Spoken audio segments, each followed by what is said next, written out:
Ladies and gentlemen, what the world has been waiting for, what the world needs now, the one, the only, amazing, original, Johnny Blaze. Often imitated, but never duplicated. There's Johnny. Ladies and gentlemen, I'd like to welcome you all to the original Johnny Blaze Show. It's great to be here as I blaze right in with my karate kick. Let's have a blazing hot fun time. Hey folks, I'm trying to get my second vaccine shot. I went to my doctor and asked him for the vaccine. Instead, he gave me Viagra. He said, try this in the bedroom and you'll feel like running a marathon. I said, who wants to run a marathon in 30 seconds? Years ago, I had to drive 50 miles just to get to my girlfriend's place. Then we stay up all night. Nowadays, it takes me 50 minutes just to get into a Zoom room with my girlfriend. Then I need to take a nap. My first girlfriend had an amazing talent. She would say to me, I can tell you something that will make you happy and angry at the same time. I asked her, what is it? She said, you're becoming a much better lover than your kid brother. My next girlfriend kept wanting to have kids. And I told her, I'm getting too old to start a family. She said, we can always adopt. I said, okay, let's adopt a 25-year-old kid who just graduated from mechanic school. My father was born in Missouri, which is known as the Show Me State. Other people in my family came from New York, which is known as the What the Hell Are You Looking At State. Eventually, we all settled in Los Angeles, California, which is known as the That Sounds Great, We'll Do That Someday Soon State. If you were born on April Fool's Day, your parents probably conceived you on their honeymoon after a beautiful June wedding. If you were born on Labor Day, you were probably conceived during a Christmas party under a tree after too much eggnog. We have a blazing hot, very exciting show with a special guest. He is a multi-talented, award-winning film director, actor, writer, and producer. So let's give a big warm welcome to the one and only Nunzio Fazio. Thank you so much for having me on your show today. It's an honor and a privilege. Right back to you, Nunzio. It's an honor and privilege to have you as a guest on my show. Yes, it is. Nunzio, everyone has a very special and unique story. Let me ask you, what is your unique story? Where are you from? And how did you get involved in entertainment? Can you tell me that? It started when I was 5 years old. I used to go visit my grandmother who was growing up in Miami. So my dad had a gate between our two backyards. So I would just literally walk between our gate and I would go over to hers. And I'd go there like every day after school. But even before school, when I was 5 years old, I just have vivid memories of me walking to grandma's house, going inside, and she let me play It's Now or Never by Elvis. And it started me as a singer. I've loved to be a singer ever since. I mean, I knew at 5 years old I wanted to be a singer. And I would sing along with Elvis, It's Now or Never. And you know, there's an Italian version of that, right? The Italian version is, Ma tu sole, più bello lei, oh sole mio, sta in fronte te. It was really just an English version of O Sole Mio. And I mean, that's my start in the whole entertainment industry. It went from there, and then before I knew it, my dad got me a guitar, and Dad would have me go to work in his deli. My dad had a Jewish deli, and on Saturdays, I would go ahead and I was the bakery manager. He gave me a title at 5 years old, and I would take the soft rolls and the Kaiser rolls and the bagels, and I would just stack them up and up and up. In fact, Dad had an apple box that I would stand on just so I could reach the higher shelves. So I did that in turn for guitar lessons, and that was literally my beginning, was taking guitar lessons at 5 and listening to Grandma listening to records on Grandma's record player. And then it went on and on. I went into high school bands, college bands, toured through Florida in a band. That's my real start. You're from Miami, Florida then, right? Is that correct? Wow. From Miami, and then I went to the U, the shortcut for the University of Miami. I was playing in a band at a nightclub, and we played alternating weeks. One week we'd play 3 nights a week. The The next week we played 4 nights a week, and we alternated with this band. And it wasn't too far from the University of Miami. I was doing that through college. And one day I got us a job touring the Southeast U.S. And two of the guys, I was the baby. I was like 18 years old in this band. And two of the guys were married, and they didn't want to go. And one had a cushy job, with the post office, and one had another cushy job. And they were just like settled down. They were like 25 years old. And I auditioned for the college play. So I went and auditioned for a play, and I auditioned for another one because I was in an improv class. And when I auditioned for the plays, I got cast in both plays. And I had to say to the band, I said, hey, look, I'm cast in a play, and I've got to do this for class.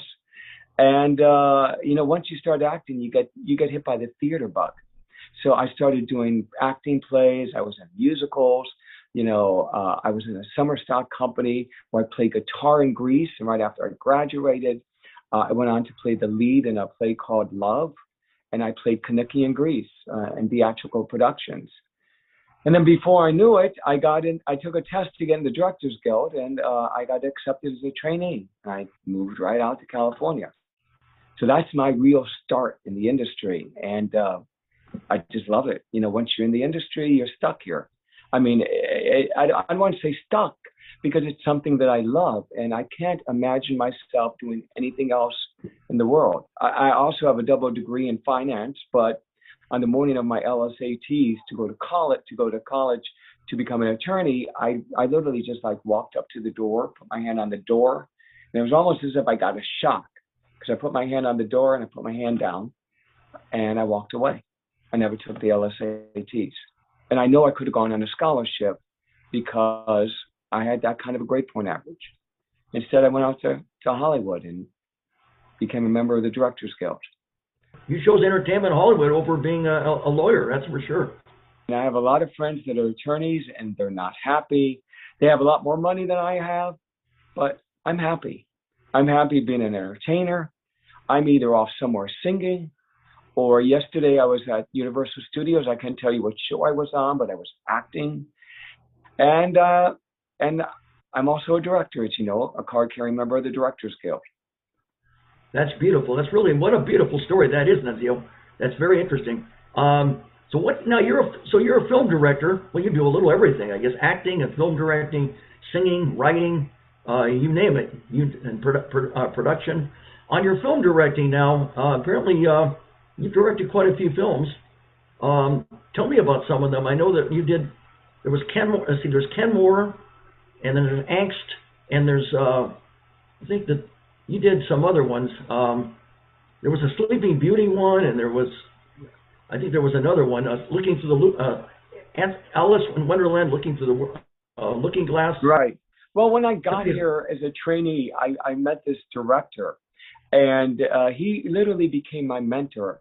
His name is Jules Lichtman, and he's like a brother to me.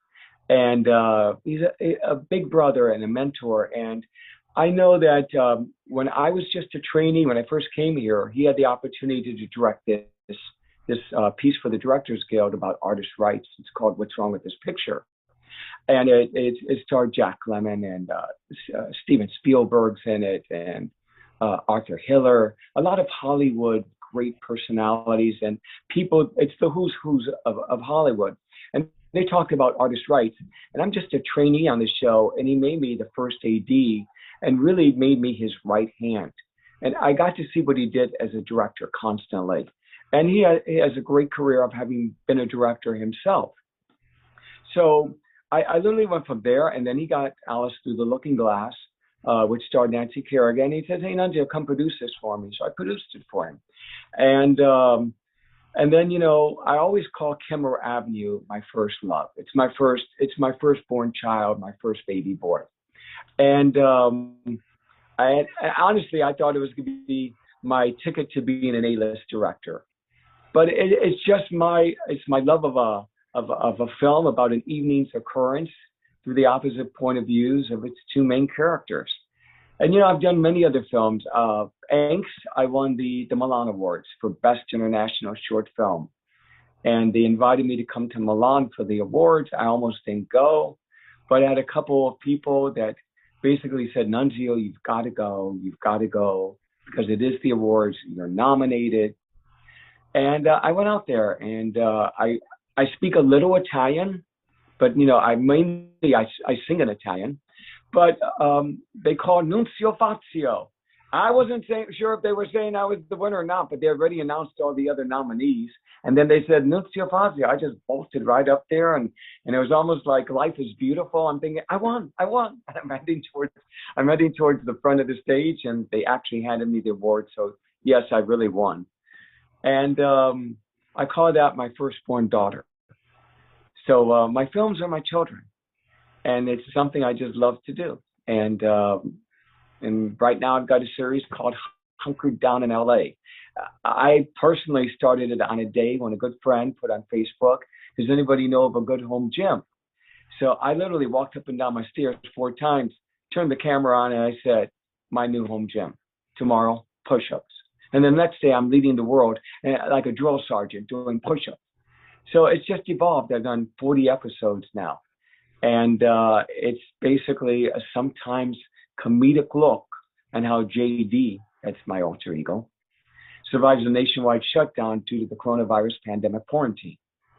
So that's where we are today, and we're still going strong.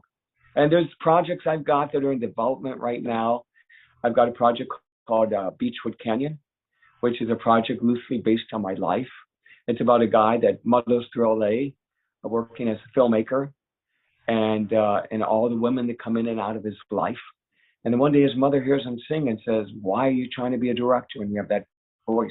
Why can't you just be a singer? And unfortunately, 2 weeks, she suddenly gets sick and she dies due to pancreatic cancer. And it becomes his quest to be a legitimate singer, a Sinatra-style singer. So that's in development right now. We've just basically put together our first teaser / opening episode, and we'll get that on the air soon. It's called Beechwood Canyon? Yeah. I know that you did something now called Millie and Jerry now, in which apparently you directed the film, and you also acted in it. You sang My Way, and tell me about that, the makings of that, and what was involved. Millie and Jerry stemmed out of this course I took at the Directors Guild. And I was working with Chuck Workman, wonderful director, who's won the Academy Award for a film that he did on the Academy Awards. And Chuck said to us, I want you to go make a film that you'll never get to make in the mainstream media, one that Hollywood's not going to fund, just make it a personal story. So I knew Millie and Jerry from a place called Amagi's on Sunset and Gower. Now, Amagi's is a place that I was dragged to when I was on a TV show, and they would say, we know you're a singer, you're coming down here and you're singing for us tonight. So I went down, and then before you know it, I'm just literally hooked on singing karaoke at Amagi's. And while I was there, I met this couple, Millie and Jerry. And Jerry had just had a stroke, and he would unfortunately drool, and he could barely talk. And Millie was a very wonderful woman that would sing all these Judy Garland songs. And unfortunately, Jerry would get up on stage and he couldn't sing because he could barely talk. And really was just in a different world singing songs that were just from a previous time. And I felt bad. And I walked up to them and I said to them, Millie, Jerry, I'm teaching you a new song. I'm teaching you Who Let the Dogs Out. So they just looked at me and I taught them that song. I put them on that stage and the audience just like roared. They thought they were like the best thing since sliced bread, for lack of a better symbolism. And when Chuck had said that to me, I said, I know just the film I'm going to make. I'm going to make a film about this couple. And it's about a stroke victim that recalls an early moment in time when he was a singer. And I play him as the young Sinatra singer from back in the day when he was a singer. But now he's just an old guy and he's had a stroke. And he gets the nerve to get back up on stage and sing again. And the film did quite well. It premiered at the Valley Film Festival. It premiered at the Lemley NoHo 7 over on Lancashire. And I recall, today is a sad moment in my life because I learned today that Jerry passed away. And we lost Millie about 2 years ago, literally to the day. So it's like he passed away on the same day that Millie passed away. And it's a sad moment. I mean, I love both of them like they're my family. That film is another child of mine. My sincerest condolences. They were so close to you, these people. You filmed them, and you really loved working with them. And what can I say? I'm very sorry for the passing of them, and Terry, and both, and Millie, and offer condolences to family and friends. What can I say? That's why I say my philosophy is, and I'm sure you agree with it, live each day as if you're last. You never know when your last is going to come about. Go for your dreams. Take your vacations. Enjoy yourself. And you can say you have a full life, and you did it your way with no regrets, because after all, we do know, of course, there's no encores. There's no do-overs. When it's over, it's final. And it sounds like you're definitely. Johnny, I agree with you 100%. My dad says the same thing. He always says to me, Nunzio, you can't do it the normal Hollywood way. You've got to do it your way. And and sometimes I thought he would make fun of me because I have my own agenda and a way that I want to do things. And but I realized that he was just being sincere. He really is sincere in the method of saying that, do it your way. And hey, I sang for Scorsese at the awards a couple years ago because I heard he's going to make the Sinatra movie. And Christian Robles, who mixed the My Way song for me, said to me, Nunzio, you really should do Sinatra. And Scorsese's doing the movie, and you should play Sinatra. And you could actually sing the songs live. They won't have to just use Sinatra recordings. You could actually play Sinatra and do a really good job. And he said, so you have to go sing for him at the awards. So I bought a ticket to the awards. And I waited for Scorsese to enter. I didn't know if he was going to show up, but he did. And he stood literally right dead center stage, and there he is. And he's got a whole cast of people around him. He's got Rob Reiner. He's got all the who's who of Hollywood right at his table because he's nominated and he's center stage. And I just walk on down. It's as if nobody even sees me, but I'm an invited guest to the Directors Guild Awards anyway. So I walk right on down, and I just start singing O Sole Mio, and I'm approaching him literally as I'm singing O Sole Mio. And he just stopped and listened. I mean, the whole table stopped and listened. And I reach into my jacket, and I have a CD of me singing My Way. And I'm pulling out the CD, and security's getting ready to stop me. And pull me. I could feel them just coming on in. And Scorsese takes the CD, puts it on the table, puts his hand right on top of it. And security just takes one look at him, and they leave. And he thanked me for serenading him. And it's a special moment. And I don't know if I'm ever going to play Sinatra. I love Sinatra.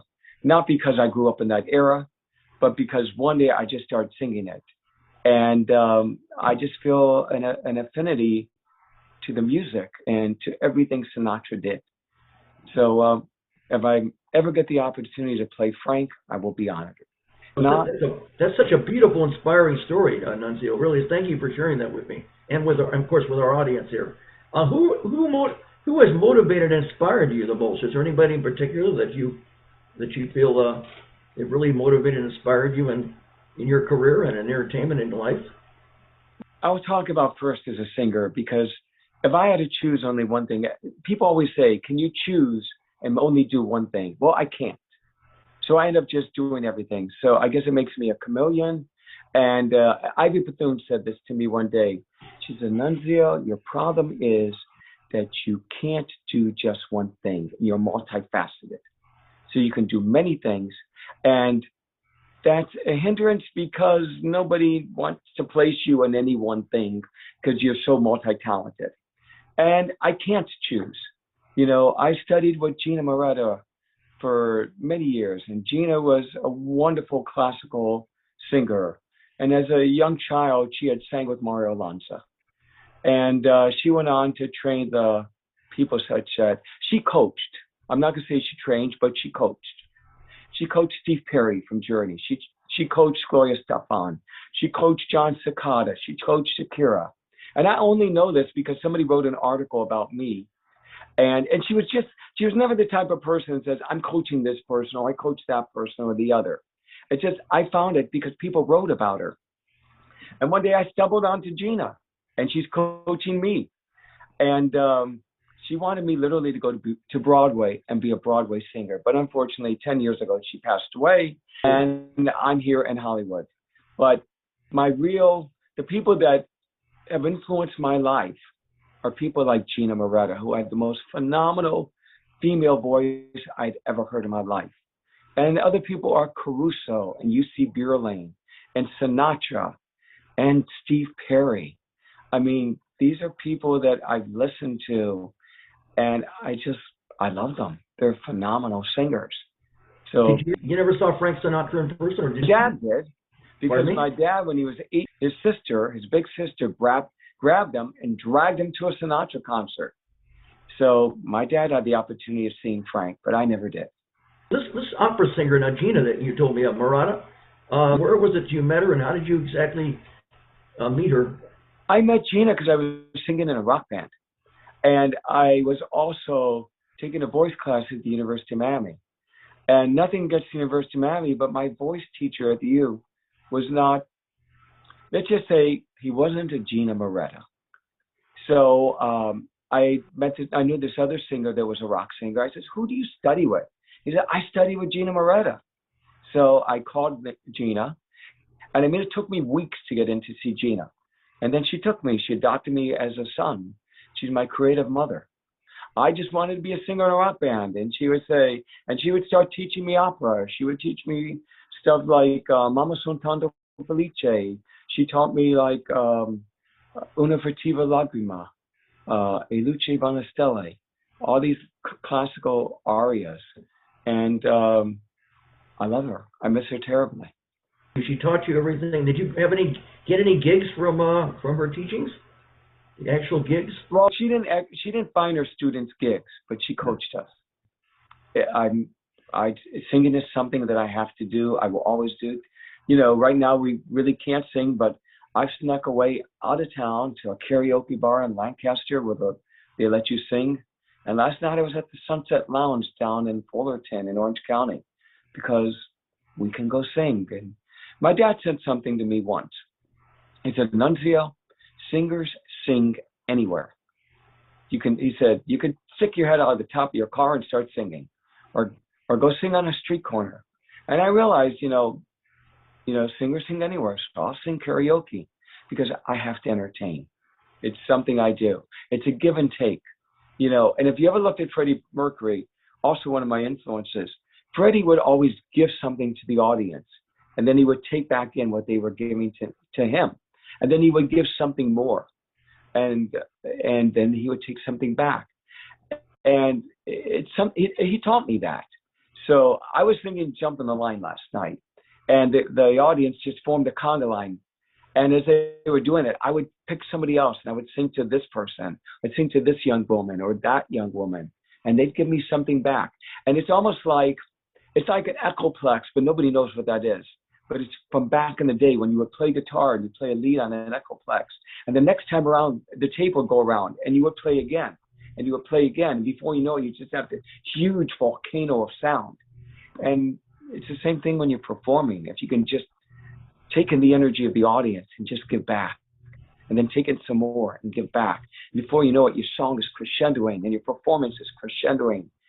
And it's just a phenomenal experience. You're feeding off the audience's excitement and roar. Yeah, feed off of them, and then you give them something back. And it's a two-way conversation. Now, these places you went to now, we know that because, unfortunately, of the pandemic now and the coronavirus, things are not like they used to be. So there aren't too many karaoke bars that are open right now because, it's dangerous and everything. Your people are putting people at risk. There aren't any open right now. I mean, literally, Los Angeles is like shut down. You can go to a restaurant, take off your mask and eat. You can go to Costco. Yes, people have masks on at Costco.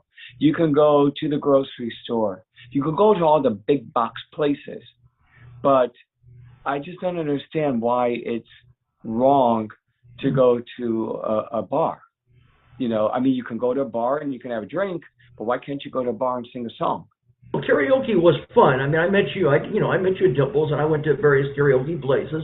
I saw you at the Oaks, and I saw you at Foxfire and Corky's. And even Ireland 32. Right. I see you in many places, and you always enjoyed it, and so did I. But times were different than they are now. Now, of course, over 560,000 people have died from this coronavirus, so it's not a joke. Definitely is not a joke. Make no mistake about it. Nobody is saying that it is. I just think that, we're at a point already that over half the country has been vaccinated, and they should let us go out and sing a song. I mean, it's not like it's not safe, because we're just singing a song in a bar that is already open anyway. And when I've gone to these two places I've gone to perform, I mean, there's for lack of a better word, there's a condom on the microphone. It's got this covering that goes over the microphone, and what they do is they spray the microphone down before the next person can sing, and no one's really close to anyone when we are singing, so it's literally safer than having a drink. So I don't understand why LA is not letting people go out there and perform. Well, see, they're doing that over there, but they don't have that here. The problem is that people are afraid. It's called super spreaders. When you're singing and you're speaking, germs are going. And also, if you're inside, the problem is the insulation is not so good. So if these germs going. I understand that, but over in Lancaster, we're at an outdoor facility. I mean, it's huge. I mean, they have like 3 tents up. So nobody's sitting right next to anybody else unless you're at your own table. Mm-hmm. And even in the winter, when I would go there, they have these huge heaters that are I don't know if they're propane or what they are, but they're heating the whole inside. They have great sound systems. I see. But it's safer than being indoors in a restaurant in Los Angeles. Well, they're doing that over there. What did you say? I said Palmdale was one place, and I think in Lancaster, actually. Lancaster. The other place is down in Orange, and the other place is down in Orange County. I see. But the place is at 1/3 capacity, and the people don't have their mask on anyway because they're eating. So, and we're on. When they started doing this, they had us in a booth, in a soundproof booth. Mm-hmm. And that's how they would allow us to sing. But being that they opened LA up a little bit more, they've removed the soundproof booth, and we're on a stage, and the stage is big enough that people aren't on top of us. So we're like at least 10 feet away from anybody else. I think even the CDC is saying stay 6 feet away from somebody else. So we've more than gone through the guidelines of safety. It sounds like they're taking more precautions in those particular places. But in general, it's going to have to be a complete change or revolutionary change. It's not going to be like it was again, that's for sure. So life like we know is never going to exist again. We all know that. Right. I mean, things are changed. It's what it is. Right. But we have to find a way to allow performers to perform. I mean, I don't know. I saw, I can go see a tribute band in Palm Springs, but mainstream entertainers aren't allowed to perform. There's something wrong with this picture. We should all be allowed to perform. Well, it's something that we all love, that's for sure. I'm sure we have people that loved it miss it. That's for sure. People are thinking about it. I agree. On Zoom calls, I do it. Of course, it's not the same as in person. That's for sure. But it's better than nothing anyway. It's better. I'm glad I'm able to be here tonight and speak to you and your guest. And Zoom is great. I love it. And I love the fact that our industry has made it work. And people such as yourself have a show. And, I'm your guest star. I love this. And other performers are performing on Zoom. It's, it's a way to stay creative while we ride out the coronavirus until it's safe again. That's true. Now you won many awards. You won at least there was 12 films apparently that you won awards. Can you describe the different films that you did and the awards that you won? Tell me all about that. I won many awards for Camera Avenue. I won the IFCT award. I've won Best Short Film for Camera Avenue. The film played at Cannes. It played at Sundance. It played in West Palm Beach. It's played in New York. It played in the Queens International Film Festival. I felt really honored there because when it played in Queens, I have a friend whose mom was the former borough president of Queens, New York. Unfortunately, she also just passed away. She didn't pass away from the coronavirus, but she passed away due to cancer, and she was active. But she was the borough president of Queens for 14 years. And when my film was accepted at the Queens International Film Festival, she took me into her home. She said, "Nunzio, you're staying with us." And she showed up at the festival, and of course everybody's there talking to Claire Schulman, that's her name, and I was just honored to be in her company, so that was a wonderful event.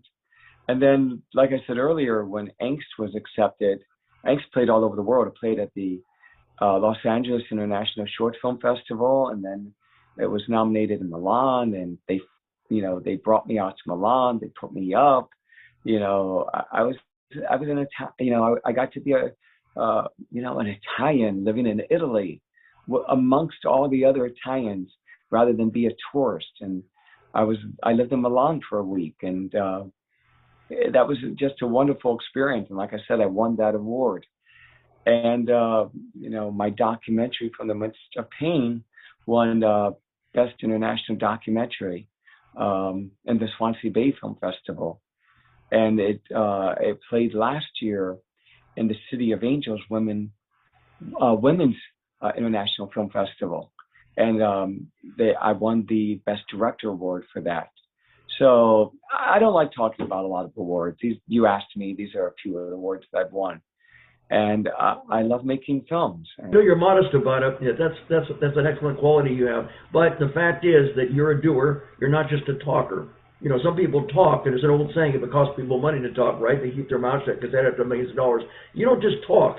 You take action, and you love what you're doing, and you put your heart, mind, body, heart, and soul into what you're doing. Stop it. Stop it already. Stop it. Stop it. That's a joke. It's no joke. Stop it, but please keep telling me.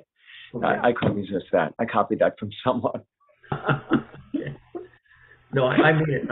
I mean what I say.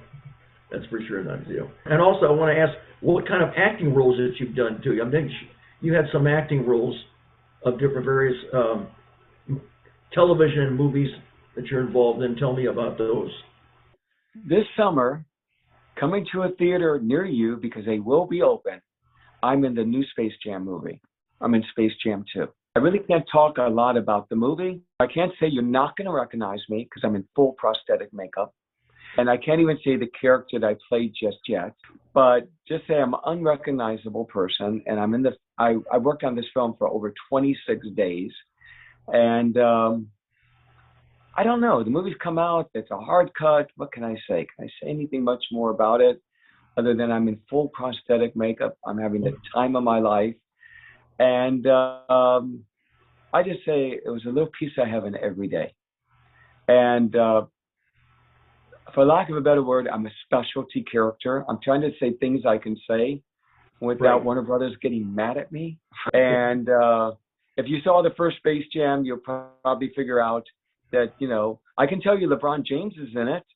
And LeBron James. Oh, yeah. Yep. And Don Cheadle's in it. But let's say, for lack of a better word, I'm on Don Cheadle's team. I'm on his side. Oh. So when you see the movie, I can tell you that when you see Don Cheadle, you're probably going to end up seeing me. So I'm on that side of the team, and it's just, you're not going to see this face. You're going to see another face. So, and you know what? And I've got I have long hair. I mean, right now, this is my hair. It's just tied back in a ponytail. So for that movie, I have long hair, and I kind of felt in a sense that I was emulating John Travolta in one of the early versions of who I was. When you look at me, that's who I felt like I was like. Well, you did play in a theatrical version. Didn't you play in a theatrical version of Grease? I was, yeah. I was in the theatrical version, and I played Kaneki. I see. And what was that involving? So you were probably doing a role similar to what John Travolta did in this movie. Actually, I played Kaneki. John played the character that I would play opposite of.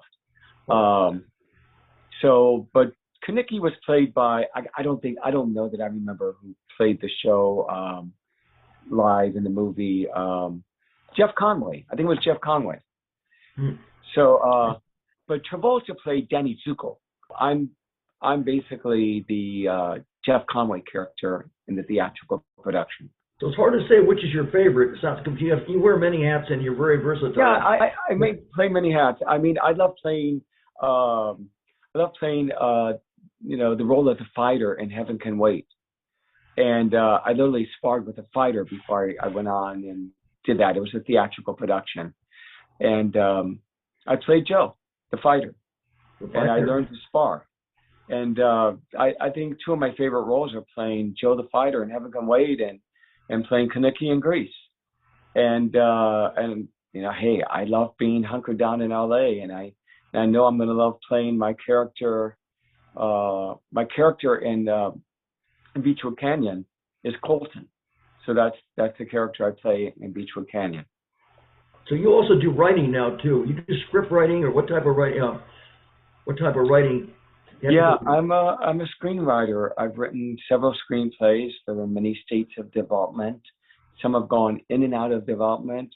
One once had Leonardo DiCaprio attached to, but it fell apart. Another one had Whoopi Goldberg, or actually Whoopi Goldberg is who I wanted to get. I don't know if they ever really got her, but Amy Smart was going to star in that film opposite. And you know, I've had films going in and out of development, and I guess one day that A-list movie will happen. But right now, I'm just having the time of my life. You know, somebody once said to me, Nunzio, the best time of your life is before you make it, before you're that A-list talent, before you're that A-list director. So I'm having the time of my life right now.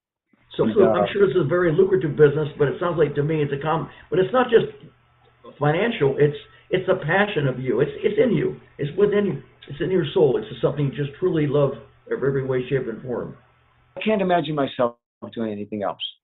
And I do feel fortunate because I started out as an assistant director, and I've worked on A-list films, and I'm not going to name drop, but I've worked on A-list films, and I've worked with A-list talent, and many times I've been like so close. People are like, you're going to get that opportunity, and I'm going to be an A-list actor, I'm going to be an A-list director, I'm going to be an A-list singer, but it's still the same talent. We're still having the greatest time of our lives. It's like, what are we getting paid? That's really the only real difference. But it's still the same art. And I'm having a blast. And Johnny, you're having a blast doing your show. I could see it. I love it. I love talking to people like yourself who are so exciting and so inspiring and so positive. And you just truly love what you're doing with every fiber of your being. I don't know if you ever had to do anything that you had to do. You know, a lot of times actors on their way up, or filmmakers or whatever, anybody in entertainment, they have to often do things they don't like to do to get what they want, sacrifice to pay the bills. I don't know if that sounds like if that's something you ever had to do before you're doing what you're doing right now. Everything I've done has made me the person I am today. Like I said earlier, I went to work in my dad's town, and I worked, every Saturday through grade school. And then one day my dad got sick, and I started going to work after school. And this was like, I went to work because my dad and my uncle owned the deli. So my uncle needed a hand, and I just went to work after school. My siblings, they all went to work after school. It's just what we did. And it taught me great things. It made me the person I am today. In college, I played in rock bands, it makes me the person that I am, the unique personality that I have, because I love music. And I don't know that I've ever done anything I didn't want to do. I think I worked in a camera house, for a short time, and I came out to LA and I got in the film business in the Directors Guild program. So you have nowhere. If you were to do if it was to happen all over again, would you do anything differently, or would it be just pretty much the way it is? Johnny, I think, I probably took the test to get in the Directors Guild because I was in love. I was in love with a girl, and I wanted to be able to support her. And, and she grew up with a silver spoon in her mouth. And so I figured, okay, I'll go become an assistant director. I'll get in the Directors Guild. But as life turns out, I didn't marry that girl. You know, that wasn't something that was meant to be. So I just rediscovered who I was, and I love being a performer. You did marry the girl? No, we didn't. No, we didn't. You never did. I left town and I came to Los Angeles. Oh. I ended up staying in LA. So it's the way things turned out. Now, I can't say that, you know, that if I had met that girl, that I wouldn't have gone to New York and been a singer right off the bat, right out of college. I thought that was really my destiny. But I was in love. Things change. You know, what did John Lennon say? Life happens while you're busy making other plans. So, and you know what? A lot of people, I remember when I did Kemmer Avenue, and I went to this graphic designer's business, and he looked at me and he goes, kid, I've seen a lot of directors in my life. He said, some have made it, most of them didn't. And I was walking away when he said that, and I just turned around, I looked over my shoulder and I said, the ones that quit never made it. And he looked at me and I turned around and I left. That question I was going to ask you next. Why do you think some people, like yourself, are successful, and then there's others that they're trying all right, they're very trying, but they just don't make it, they just don't succeed in this business and entertainment? You know what? I feel, first of all, very fortunate, because when I got into Directors Guild as a trainee, I was one of 16 people they took from all over the country. Wow. And I got in. So my cousin once said to me, he said, I always knew you were going to Hollywood. And I said, well, I wish as a kid somebody had told me. But because as a kid, I just felt like I was lost. I never knew what I was going to do or what I wanted to do, where I was going to end up. But I always knew I wanted to be a singer, but I come from an Italian family.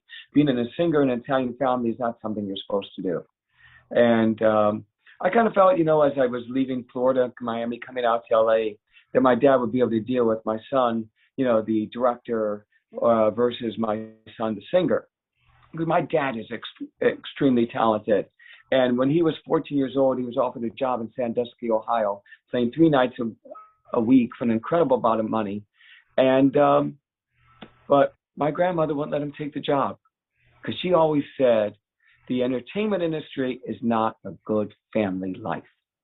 So my dad, and I will tell the story in Beachwood Canyon, but my dad literally says to me, he said, I had to choose between your mother or being an entertainer. I chose to be 100. I mean, I chose to be, you know, a father. And he says the same thing to me. He said to me one day, he says, you have to choose. He says, you could be singing at Costco, and he says, and one day you'll end up with 5 kids. He says, or you can be a real entertainer. And it's your choice, because life has a hard time of giving you both. And I know that. And it's a very poignant situation to be in, because many times we have to choose between our career and a relationship. And most entertainers go through this. It's not what we want, but I just feel a calling to be an entertainer. And sometimes it's a lonely path, because, and you know, and people say to me all the time, they say, oh, you know, you can have all these women hanging all over you. I know you can, but you know, you choose not to. And it's because I don't choose to be a womanizer. I love women, but I choose to connect. I choose to want to connect with somebody on a higher level, to vibrate with them on a higher level than just being the guy that has a one-night stand with everybody in this town. It's not who I am. You know, everybody has a different path, a different calling. And right. I know that I'm an entertainer. And one day I'll find that right woman, settle down and have kids with her. But, you know, right now I just have this calling of being an entertainer. You made your choice, is what you did. You know, you weigh the pros and cons of everything. I guess you feel this is more important to you than anything right now. So you're sacrificing and doing what you really want to do without any regrets.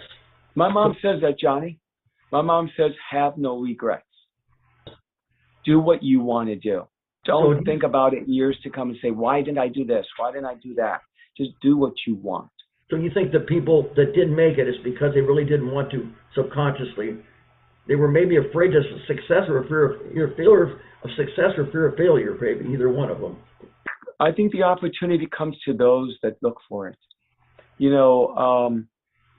I remember one day I was offered a job on a TV show as an assistant director. And I really did. It was a second AD job. And I really didn't want the job. And I walked down those stairs. By the time I got to the bottom of the stairs, I threw my back out. I'm not kidding. And I ended up going to Costco a couple of days later. I met this guy. I have no idea who he was. Never saw him before. Never saw him again. And I don't know why I even asked him.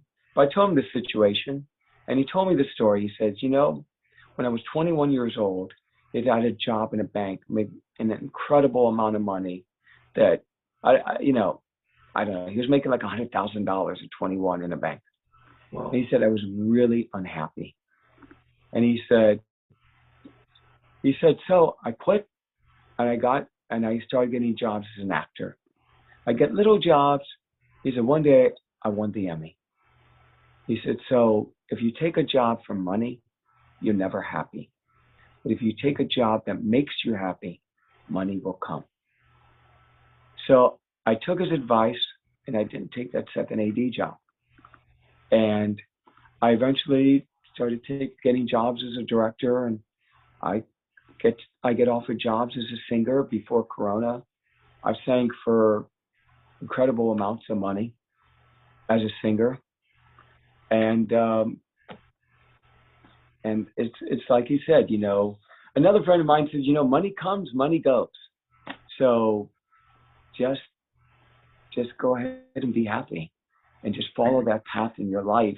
It brings you where you want to go. I can't talk about people that haven't made it because I don't know their specific circumstances. I don't know if something happened in their family and they had to quit and give it up. I have a friend that, he tells me that his mother was an accomplished singer and she had to quit because something happened to her dad and she had to go take care of him. And he's a singer himself and he's an actor and we're from the same acting class. And I don't want to mention his name. And I don't know why, but I know a lot of people that quit. A lot of people quit and they got married and that's what they wanted to do. And a lot of people just decided it's not for them.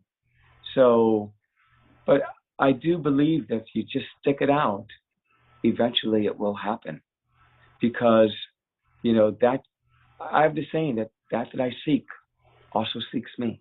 Your advice for people who want to make it in the business is not to give up and be persistent and truly love what you're doing. Is that what your advice is? I think personally that if you really want it, you go after it. And that's what Gina said to me. She always said, son, if you want it, go after it. It's yours. If you don't want it, then go find something that makes you happy. Before I met Gina Moretta, I had another voice teacher.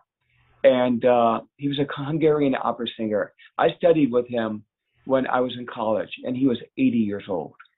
At least he admitted to 80. God only knows what he was. And he always said, don't sing unless you feel you would die if you didn't. And that was his advice. And that's what I say to anyone else. If you feel that you would die by not being in the entertainment industry, then be a performer. But if you feel you can do anything else, go off and do it. Because nobody says it's an easy life. No one ever says that you can do the things you want to do. Hey, I could be somewhere tonight right now. I mean, I was invited to an incredible event. I chose to turn that event down because you, Johnny, asked me to be on the Johnny Blaze Show. And my word is my word, and my word is my commitment. So I'm here tonight. And yes, I'm having a great time with you. But sometimes you don't get to do the things you want to do. You have to go do something else. And that's the film business. Or the other night I was out at a party, and it was late. And I basically had to say, hey, I've got to go. because I got a job tomorrow morning at Universal Studios, and I got to be up, and I've got to be responsible, and I've got to be there for my call. So it's not a 9 to 5 job. Sometimes being in the film business, I've been on a show I was up 24 hours. So it's a commitment. It's not all autographs and sunglasses. That's just what people see on the outside. That's what publicity is. But it's a real job, and it is a working job. It's just a job that I love. And those of us that are in the business that love the work that we do, we don't think of it as work. We think we're having fun. That's what we think. I mean, I'm constantly having fun. If you can't have fun at what you're doing, then I guess you're in the wrong business. You may as well have fun in what you're doing. When I was a DJ trainee, I had a second AD. I was on a movie. I was in Las Vegas. And he looked at me and he said, Nunzio, this is your life. And if you can't have fun while you're doing it, go do something else. Man, I took his advice. The next day, I'm playing the nickel slots in the middle of the casinos. And I'm just saying it, but it was really true. And I'm on this movie, and I'm there on the train as a trainee, and the second second, it basically sees me do it. And he calls for me. He said, yep. He says, Nunzio took your advice. He's having fun. He's gambling on one-armed bandits. But I took my job seriously. I wasn't like skirting my responsibilities, but it was a moment that I had that was free, and I just chose to have fun. So, and by the way, I'm not telling anybody that they should go gamble. That's not my. I'm not saying that. But, I mean, I can't live in Vegas because if I lived in Vegas, I'd be a gambler. So I'm not saying that anybody should do that. But you can have fun, and you remember those moments. Really a beautiful, very positive attitude with full of enthusiasm.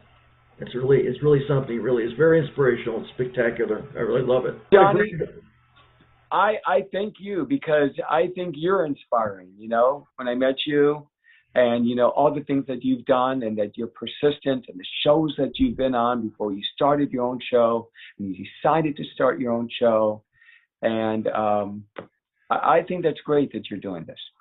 Thank you, Nunzio. Coming from you, that's a compliment because you're so successful yourself and so focused on what you're doing and love it and love everything about it.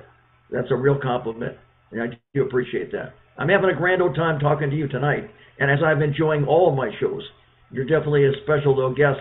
You know, knowing you from before and still knowing you, and I'm really glad that I'm so happy that you're a guest on my show tonight. So it sounds like, I mean, I was going to ask how you. It sounds like you really handle rejection really well, based upon what you're telling me. Is that correct?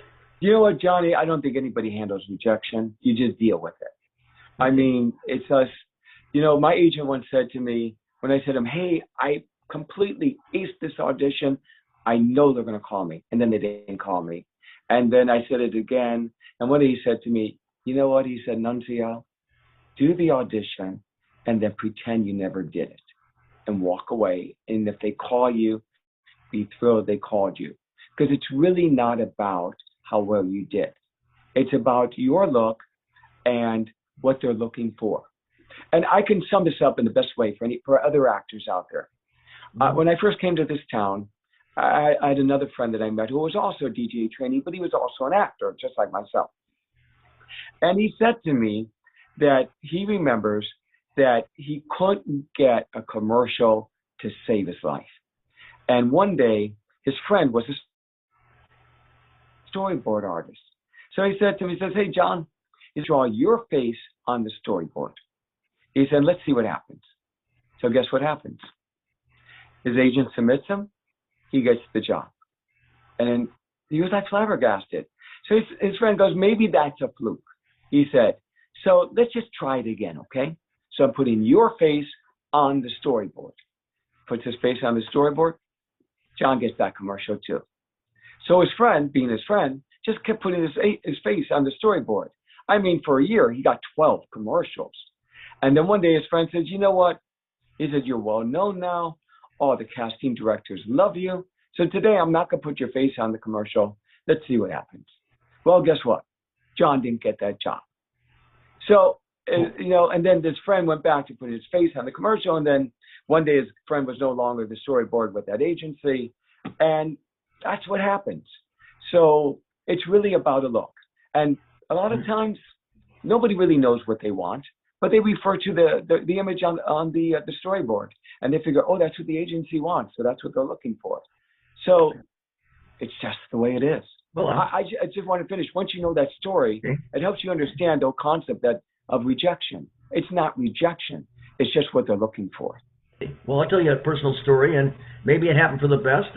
I went to the Pasadena Convention Center. I auditioned for America's Got Talent, and I waited 5.5 hours. I mean, I knew what I was going to do, but waiting was, kind of stressful, and people were practicing before, and you're just waiting and waiting. By the time they did get to me, I sang. In fact, the song that I sang was Frank Sinatra's and Elvis's My Way. And they said, if you get on the show, then you can have, I had a CD behind me that my web host, Neil Healy, created for me. They wouldn't allow me to use it. They said, if you make it the next round, then we'll let you do it. She did say My Way is her favorite, and she was saying, I want to look, she was looking at my resume and everything. She waited for me for a second. She was looking me over different things. I thought, well, maybe there's a shot. Well, you know what? I never heard from them again. However, at the time I was disappointed, but I'm thinking, well, maybe they did me a favor. Because if you go on the show, it's not that they don't discover great talent. Yes, they do. I've seen it many times, a variety of talents. But the standards are real high. You got to keep doing it more and more, better and better. They can let you go at any time, and you got to sign their contracts also. So you got to do just what they want. Little I realized that eventually I would actually be able to host my own talk show in this format. We were going to do it, my producer and I, Bill Silky and I, were going to do it in person, but because of the pandemic, we weren't able to do it. And I had never heard of Zoom before, but now I hear it, and we're doing this, and this is a great way to, to talk to people like yourself, to communicate and talk, and gives them a forum to express themselves and promote themselves. It is a wonderful talk show, but regarding the talent shows, I don't want people to have any negative thoughts with them. I mean, I also auditioned for America's Got Talent. I got up and I sang Mama Son Tanto Felice. I chose that song, and I chose the song because my mom had just died unexpectedly. And I know I sang it well because just by the reaction of the audience, I knew I sang well. But, I'm not at America's Got Talent, and a lot of people tell the same story that I did. There's famous singers, songwriters that have said, hey, I auditioned for America's Got Talent. I auditioned for The Voice. I've auditioned for American Idol, and they didn't get on the show. But yet, they get their own record deals. They become superstars in their own right. So, it's a great path for people that don't have a path. And for some of us who have a path, maybe it just wasn't ours. Maybe somebody deserves it better than we do. I mean, I didn't have a story other than my mom unexpectedly got pancreatic cancer and died 2 weeks later.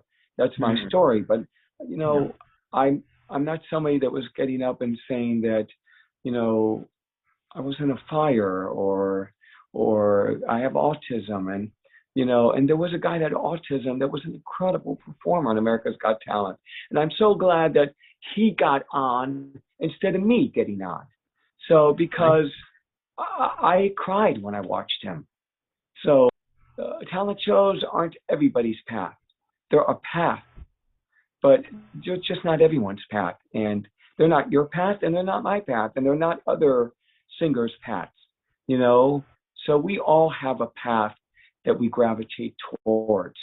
And, if somebody doesn't get on a talent show, don't feel bad. It doesn't mean that you're not good. It just means that the producers didn't think that you had a story that was going to go ahead and sell advertisements. That's the only way you could look at it. You're not going to go ahead and sell Starbucks, for lack of a better word, or you're not going to go ahead and sell Subway sandwiches. You're not going to sell what they were looking for. So everybody's got a path. What you're saying is, it's a story in the ratings. They look for the ratings and the story. It has to be something that really commands attention and interest and draws people in. That's what you're saying. Well, that's what the application is saying. When you fill it out, you have to understand. They want to know what your story is. What is it that, what is your biggest hindrance? They want to know these things.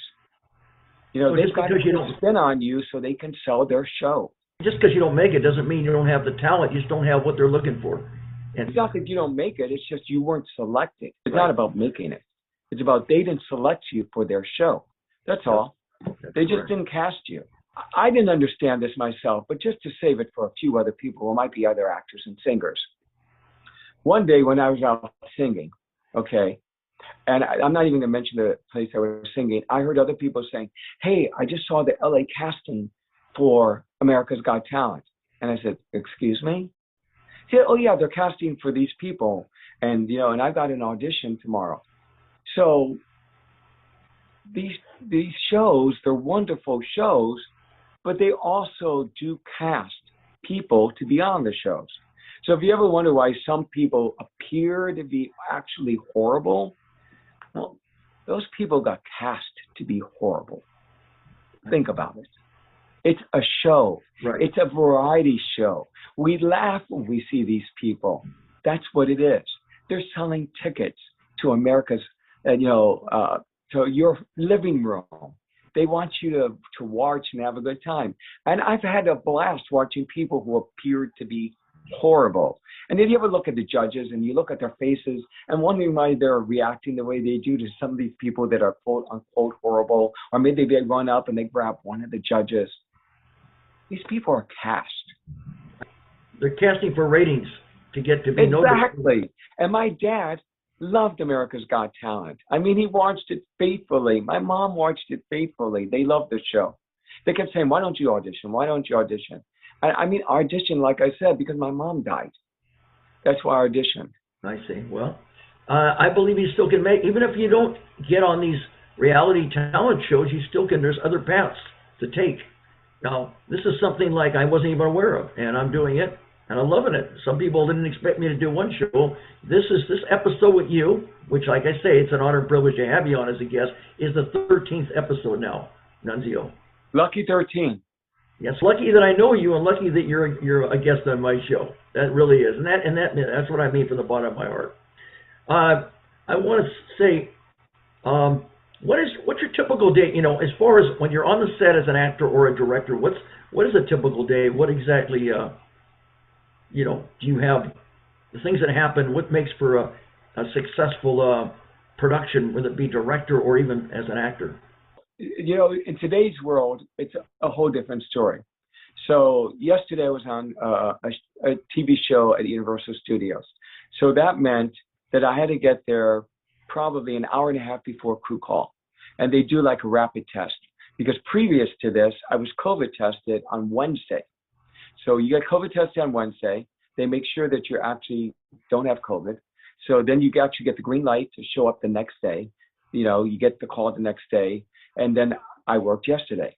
So I had to have a mini COVID test. And then the first thing is, I'm going to wardrobe. Okay? You go into wardrobe and they're determining what you're going to actually wear in the scene that you're going to be in. Because I wasn't pre-fit, because COVID is a little different. I didn't go in for a wardrobe fitting. Sometimes they will. But yesterday I went in, they tried different clothes on me. They sent the clothes over to the designer. So they put on one outfit. The designer said, no. So they changed me again. Then they put on another outfit. The designer said, no, we don't like that. Try something else. And then I put on another outfit. And the designer said, okay, I really like that, but get rid of the jacket. And then they gave me this amulet that I wore. And then that was it. Then I went to hair. They did my hair. My makeup was pretty good. They didn't do much. And then I went to set. And then you just basically wait until you're ready, until they're ready. Because the camera has to be set up. This part of it is pretty much the same whether you're acting or directing. Because, what they are doing on a set is they go ahead, they rehearse the scene, they brought me in, they did a rehearsal with me, they told me what they wanted me to do, told the other actors in the scene what they wanted them to do. And then we waited some more, they lit the set, the camera went ahead and finished setting up. They laid some dolly track down, and then we shot. And we shot it. And then they set up for another day, another episode. I mean, not another episode. They set up for another shot. And it just repeats its cycle over and over again. And you break for lunch, you go to have some lunch. We got box lunches, as I said in one of my episodes of Hunker down in LA, that the catering is out, box lunches are in. And you know what? Nobody's complaining, okay? You know, maybe it wasn't exactly what I wanted to eat, okay? I mean, I had ended up with a chicken salad with lettuce and they had peas in it. And I hate peas, so no, I didn't eat the peas. All right. But anyway, you know, it's not like the days when we're eating filet mignon on a set, or we're getting barbecue chicken, or the things that you want, and you can't walk up to the caterer and say, I want this or I want that, and get a custom lunch. But it's a result of COVID, and we're all thrilled to be able to work. And that's how it was. And then I had a call at 7:30 in the morning, and I worked until 7 last night. Wow. And that's a typical day. And when you're not on the set, you're trying to stay out of the sun. When you're not in the shot, you're trying to stay out of the sun so your face doesn't burn. So you look the same throughout the whole scene. So all of a sudden in the same scene, you don't go from being pale to having a sunburn. So that's life as an actor. Life as a director, I don't know, it's got its own complications. Because before you ever get to the set, you got to decide what you're shooting. So you have to know what you want to shoot, and how are you going to efficiently shoot your day out? Because with COVID, everything just takes more time. So, you know, there's the lighting, there's setting up the shot, you know, you talk to the actors. It's just a different side of the story. You're behind the camera on one, and you're in front of the camera on the other.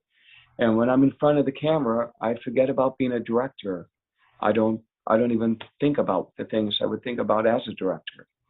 I'm just about having a good performance. When I'm a director, I'm about helping an actor have a good performance. So the two opposite lives. You ever had any problems with any actors that you had a hard time working with that didn't respect, you know, what was going on? How do you handle people like that? They're out of place. Maybe they're a little nervous, or they're just not handling themselves correctly. And how do you, as a director, deal with the situation? Anything? You know what? I can't say that any actors ever disrespected me, because I'm an actor and I understand them, and I'm an actor's director, because my job is to make them feel comfortable. You know, I know as an assistant director, if I had an actor that didn't want to come out of their trailer, I understood that it wasn't that they were mad at me, they weren't disrespecting me, but they just weren't ready to act. And when I assistant directed, my job was to help them get ready, to be in a frame of mind that they feel safe. When you feel safe enough to act, they'll come out of that trailer. And if they're on stage and they don't feel safe, you know, or they're, you know, in front of the camera, as a director, now it's the director's issue. His job then becomes, I have to help my actor get into a place in their mind that they feel safe to be vulnerable. Because as an actor, you know, you have to be able to look really bad. It's the same thing as a singer. My voice teacher would say, this is your workshop, make your mistakes here, do all the things you want to try them here. And as an actor, you have to say, hey, I want to be able to try anything. And you know, sometimes directors say, I want you to do it this way, or it's the highway. And I'm not bad-mouthing any other directors, but I know that as an actor, I know when I was playing Joe in Heaven and Wait, and the director wanted me to play it one way. I came in the next day, worked with the other female lead, and I said, let's just try to work this out with ourselves. And I worked out the same. And when the director showed up, I said, you know, hey, Terry and I worked this out. And we just want to show it to you and see if you like it. And she looked at it and she said, no, I love it. And it was something that was really insightful for me as a director. You know, she let us do what we wanted to do. So I know that as a director, if an actor has an idea, I want them to do it. And then I just let them do their idea. And then afterwards I'd say, okay, can we try it this way? Because, you know, I had an actor when I did, say, Kimmer Avenue, and I said to him, I want you to move from this point to this point to that point. And he said to me, well, what if I don't want to go over there? And I said to him, I said, okay, I understand that. I said, but over there is where the street light is. And that's where the primary source light is coming for this scene. So if you don't go over there, we're not going to see it. He said, okay, I'm going over there. And he was Russian from Georgia, from the former Soviet Union. And I loved working with him. It was Levani Ushanishvili. And he had been in some wonderful movies. He was in Air Force One. He was in Wishmaster 3. He was in, I want to say, the 25th Hour. He's been in some really recognizable movies. And I think I learned a lot about actors with him. And, you know, he wanted to try things in the scene, and I would let him try it. And even if you don't use what they try in the scene, in the final edit, maybe it wasn't it's not that it's bad. There's no bads when you're an actor. It's just that maybe the director wants to tell a different story. Or maybe the studio tells a different story, and they're going to change your cut as a director. I mean, if you're in a big studio, they have that right, unless maybe if you're Steven Spielberg, you can say, no, you're not changing my story. Maybe you're Christopher Nolan or some huge director, you know, they won't change your story. But they're going to change my story. So I think it's important to give the actor the chance to do what he wants to do, and then tell your story as a director, and let the cards fall however they fall. Tell you really know how to manipulate it in such a way that it's very understanding and compassionate, and you're able to put yourself in other people's shoes and able to get the end positive result that you're looking for. That's what it sounds like to me, Nunzio.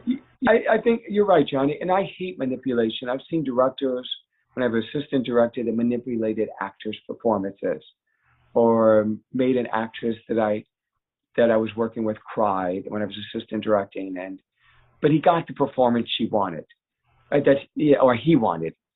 And I felt later on that I said, I don't want to be that director. I want to find a different way to work with an actor other than to have a passive-aggressive relationship with them. And maybe that works. And I've had directors that got me angry, but you know what? They got a performance out of me. So I'm not saying that is bad. So every actor is different, and every director is different. There are no bads. Well, I'm not going to say that with an absolute, because there are certain things that I wouldn't do. But, you know, there's just different ways of doing it. I see. Embarrassing or humorous experience that you can recall from any acting that you did or any directing? I don't know. I don't know, because I don't know how embarrassed it was, but I was on this Western, and I won't mention the name of the actress. She was, what the heck. I'm on a Western with Madeline Stowe. Oh. And Madeline Stowe says to me, Nunzio, she says, I'm teaching you to chew tobacco. Come on, chew tobacco with me. So there I am. And I got to tell you, I was high chewing tobacco, because I'd never chewed tobacco before in my life. So I'm on this Western with her, and it's like my first job as a second AD. So I'm chewing tobacco. And later on that day, the producer comes up to me and she goes, Nunzio, Madeline is chewing tobacco. We got to stop her from chewing tobacco, because it turns her teeth brown. And I'm like dying inside, because I was chewing tobacco with her. And it's like, no, I'm not going to tell anyone. Yeah, I'm chewing tobacco with her. Okay. But she's telling me. But Madeline was my buddy, and the whole cast was my buddy. I mean, Drew Barrymore was in the movie. They were all my friends, and they were all there. And Madeline says, Nunzio, nobody is going to, what can I use a 4-letter word? Let's just say, no one's going to F with you, Nunzio, because if they do, they've got to answer to me. So when you have the lead actress on your side, on your first, second AD job, it has a little bit of weight. So I mean, I wasn't going to say anything about chewing tobacco after that one, if you know what I mean. Right. Well, thanks for sharing that. That's my story versus maybe embarrassed. It had a little bit of embarrassment, but I didn't really talk about it. But it was humorous, for lack of a better word. Sounds like you had a blast. You're smiling all the way. I had a blast, and I've had a blast with a lot of the actors I've worked with. But by the same token, to the hard side of it, when I directed the first film, I took it over as a director.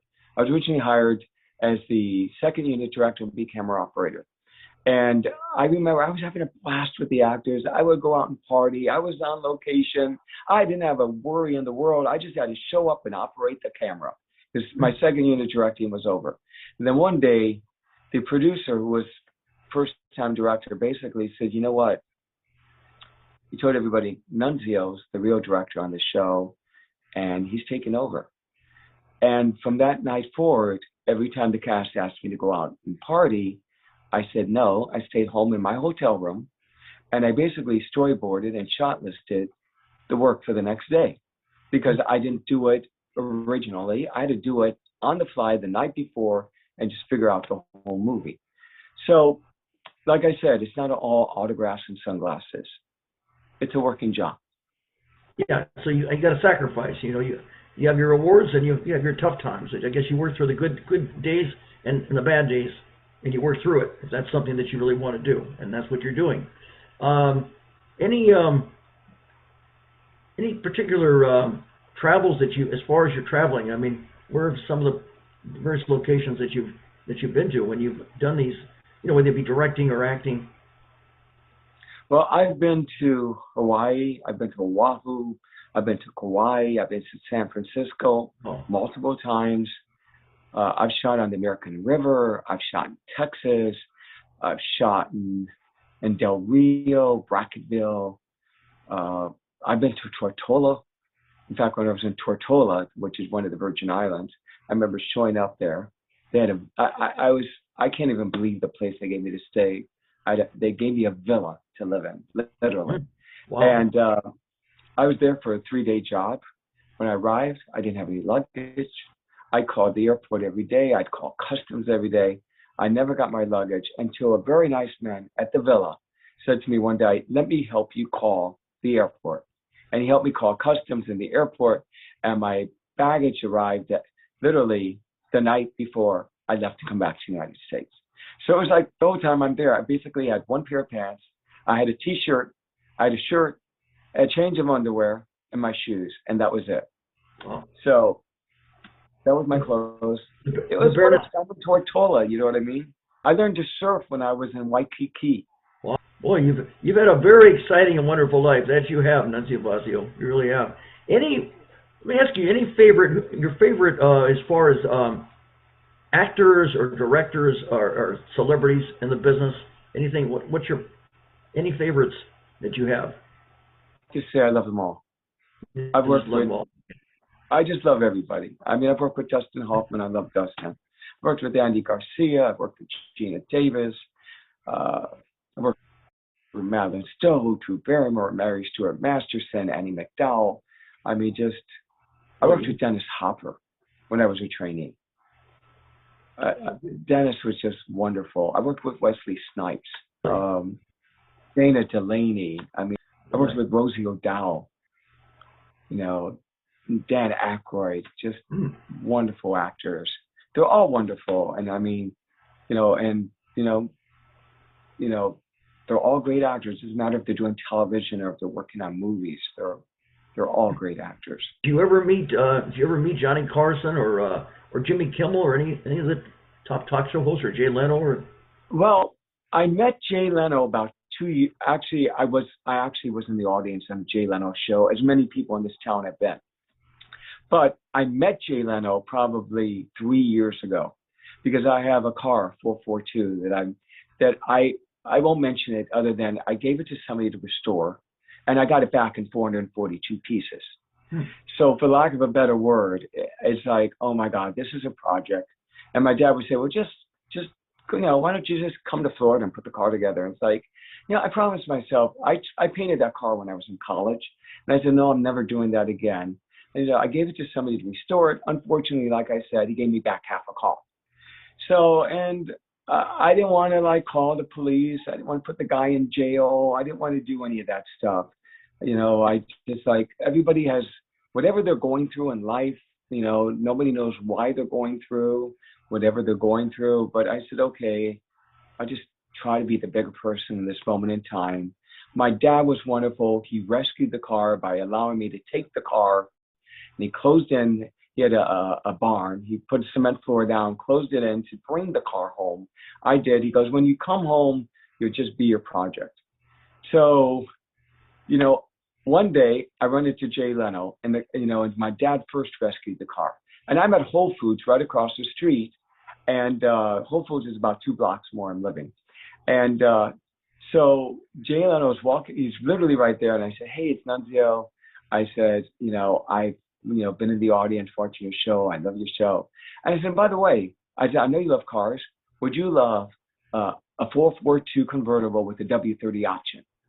And he says to me, does it have a 4-speed? I said, no, it's the Hurst dual gauge shifter. They call it like his nerve shifter because, you can put it either in drive or you can use it as a slap chip, and you just literally hit the shifter and it pops into the next gear. So, and it's like when I was in college, Johnny, that car would pass anything but a gas station. It would do. When I was in college, I had the quarter mile literally.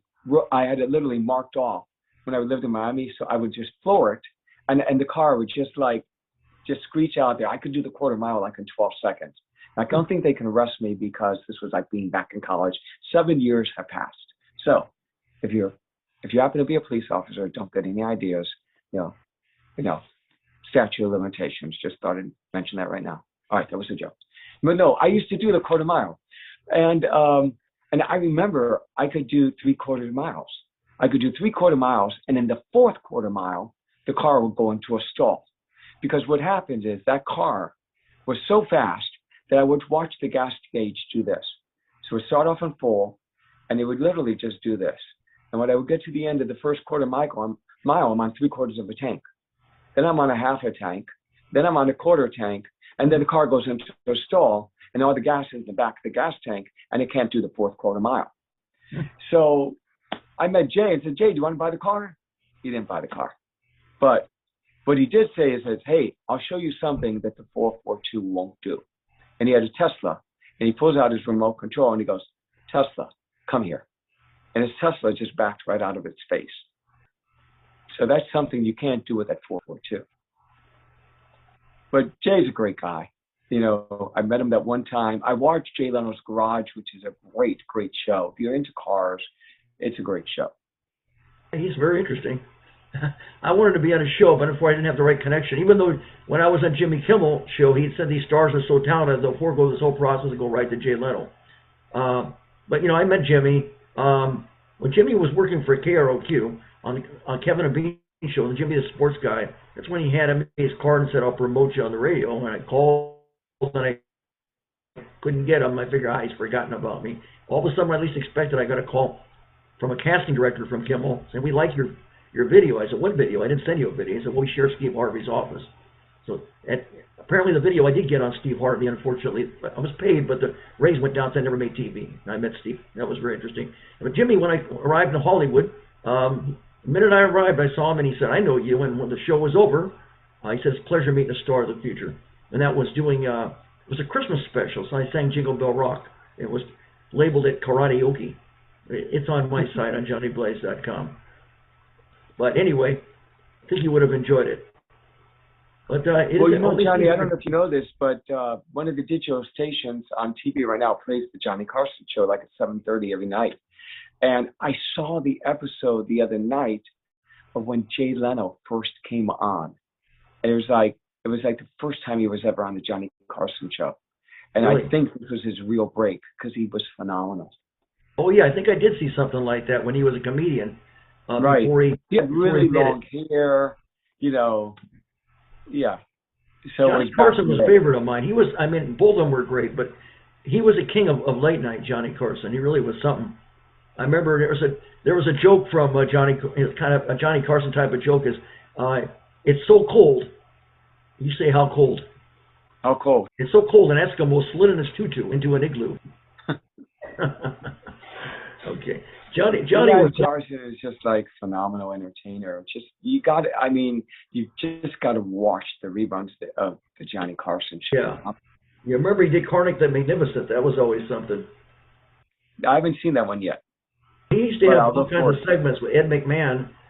He would act like a fortune teller type of thing. And yeah, I saw that. Yeah. And they would have different kind of words that come up. and then he would repeat the word, that Ed McMahon said, and then he'd blow into it, and all of a sudden, he would say the joke, and it was hilarious. Actually, Jimmy Fallon has something similar on his show. It's not exactly the same thing on the thank you notes. See, right. Ed McMahon was an excellent. He really knew how to announce to bring Johnny Carson on, and he was a salesman. Well, in other words, here's Johnny. That's right. Dun dun dun dun dun dun dun dun dun. Oh yeah, I remember the last show. That was kind of sad. The last show where she had Bette Midler was on that last show with Johnny Carson's. She sang the really? song. I haven't seen that. Oh, watch it. Look it on YouTube. She sang the song to Johnny, "One for the Road." It was sad. Right. I mean, he said he was able to find something that he truly loved, and he did it for many, many years. He really had a long run, Johnny Carson. Right. Johnny Carson was very entertaining. I read the book, The King of Late Night, but as far as entertainment-wise, it was very entertaining. I mean, the jokes, the different skits. Once he was imitating Ronald Reagan, he was doing all kinds of different things, and they sang about the girl that you remember this. That's a song. When all the girls that we know before. You remember that? Remember? He sang that. And anyway, but I heard and I read the book. In real life, he was a different persona than when he was, on the Johnny Carson show. And I heard he was married about 4 times, and he drank a lot, and he was kind of mean as a drunk. Well, I heard from what I read that he was a very shy person. So when he went to a party, that he was not the person that spoke a lot. He was just kind of like a wallflower because he was very shy, and then television was his outlet to be somebody else. I mean, a lot of us actors feel the same way. We use acting so we can play another role other than the person that we play in our regular life. So a lot of entertainers are shy, for lack of a better word. They're not necessarily going to be the life of the party other than when they're performing. Johnny Carson, he grew up in Norfolk, Nebraska, and he was a magician growing up. It was called The Great Carsoni, and he played that role. Okay. Well, apparently he was in a game show called Who Do You Trust? He did that. And apparently he took over for Jack Parr when he did his initial The Tonight Show. And then eventually it came to Burbank and everything. So he was something else. He really was something. He was my favorite as far as I saw other talk show hosts too. Were people like Joe Franklin from New York, and even a guy by the name of Skippy Lowe. I met Skippy. He used to have a public access show, and he interviewed about 6,000 people. I don't know what happened to the book, but he personally autographed it. I'm trying to think of the name of the book. I probably have it misplaced somewhere. The Boy with Betty Grable Legs, that's what it was.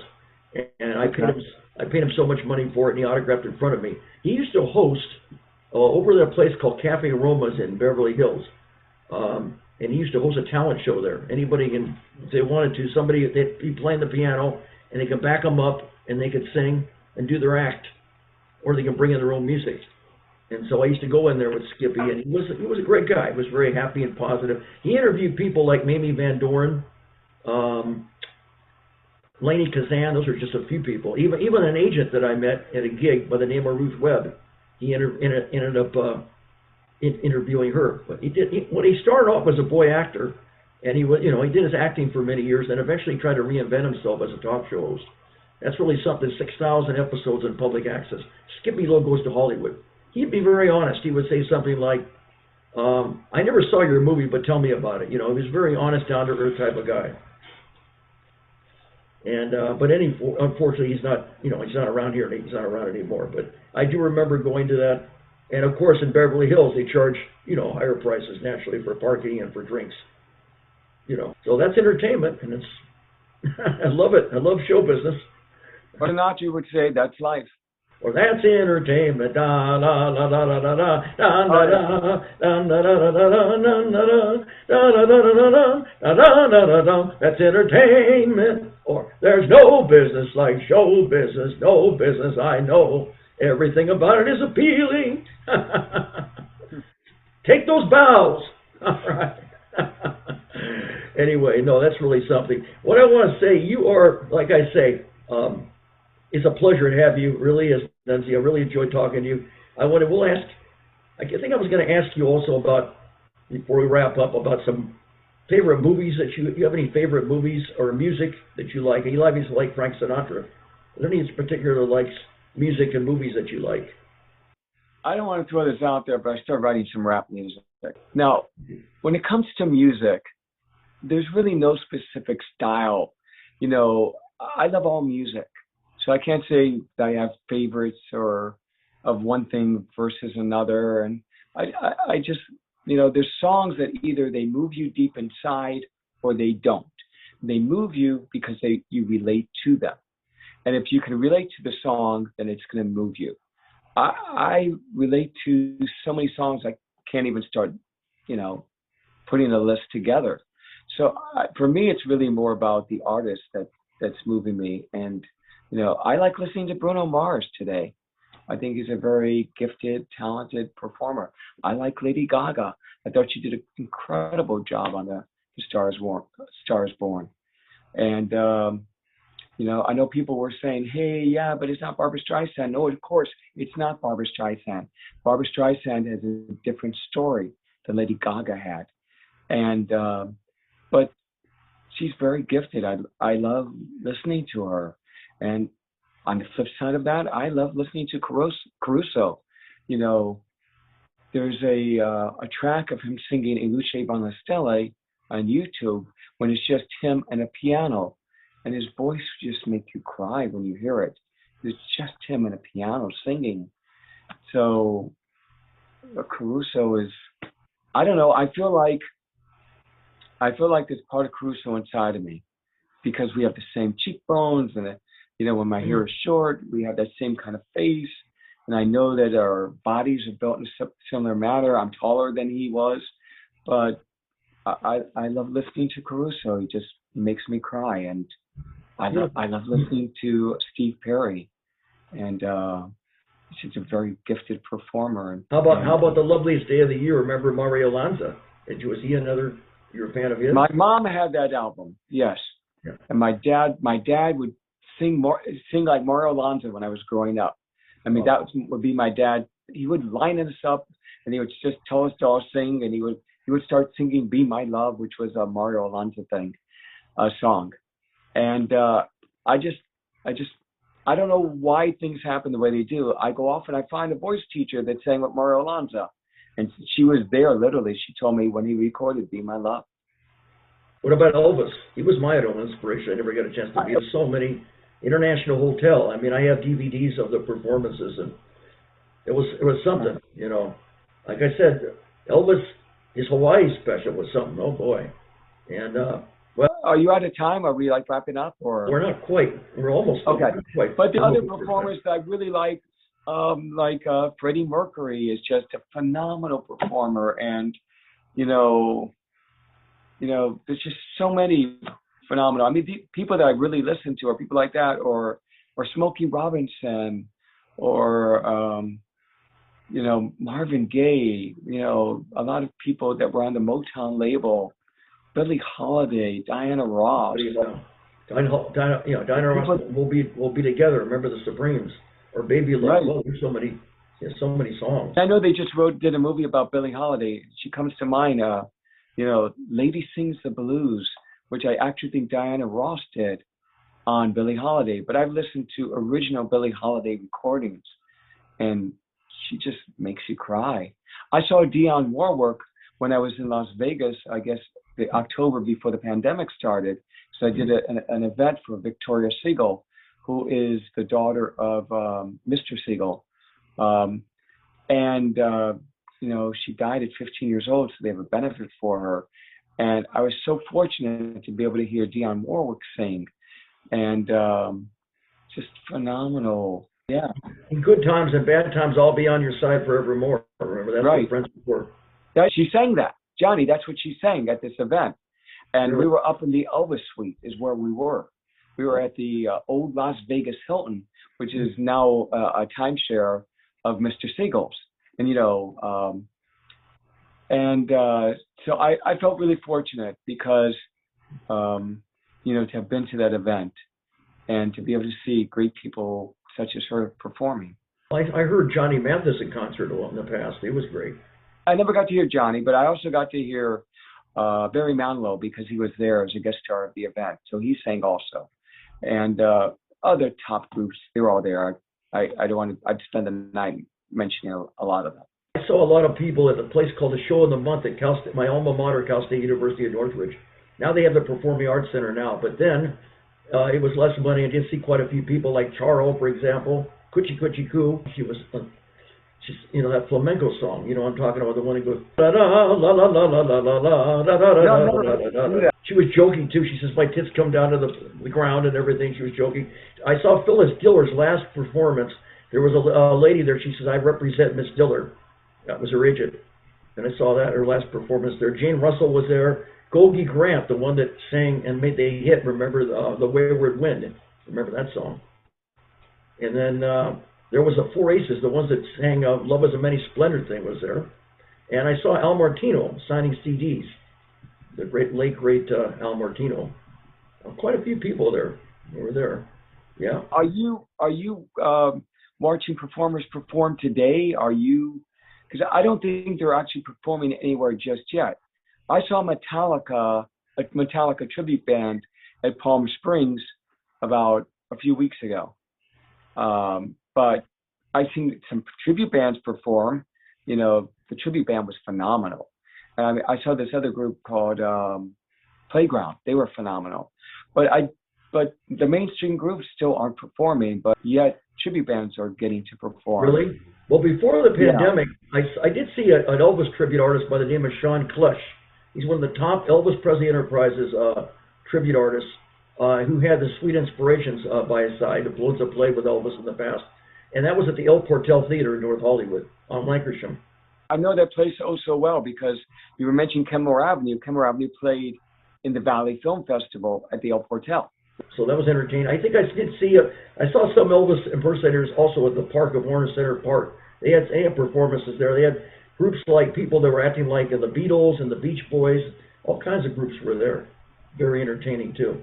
Some friends had a daughter that she was performing over there, and apparently now that daughter has moved to Nashville and she's writing songs over there, and that's what she's doing, and she's performing in her own band. So it's very, very entertaining, very interesting. Any particular, now I want to ask you, is any particular movies of the present or past that you've enjoyed?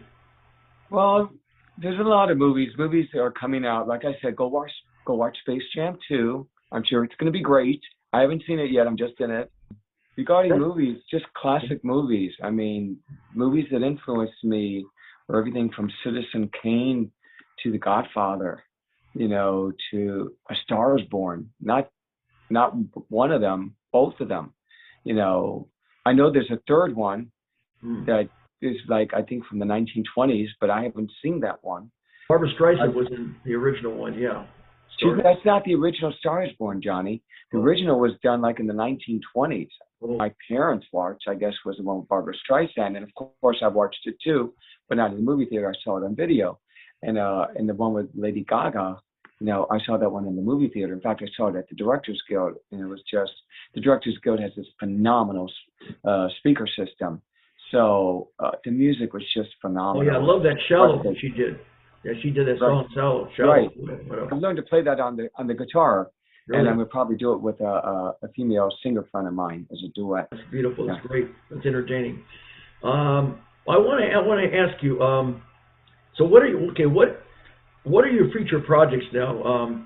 You have anything that's you're thinking about in the future? Any future dream projects besides the Space Jam that's coming up soon? Anything else that you have on the agenda? There's a couple of projects that I have on the agenda. One, of course, is Beechwood Canyon, which I hope to be getting off the ground real soon. And again, it's loosely based on things that happened to me. When you watch this series, you could say there's no way, but yeah, let me tell you, it's way. It's living in Los Angeles.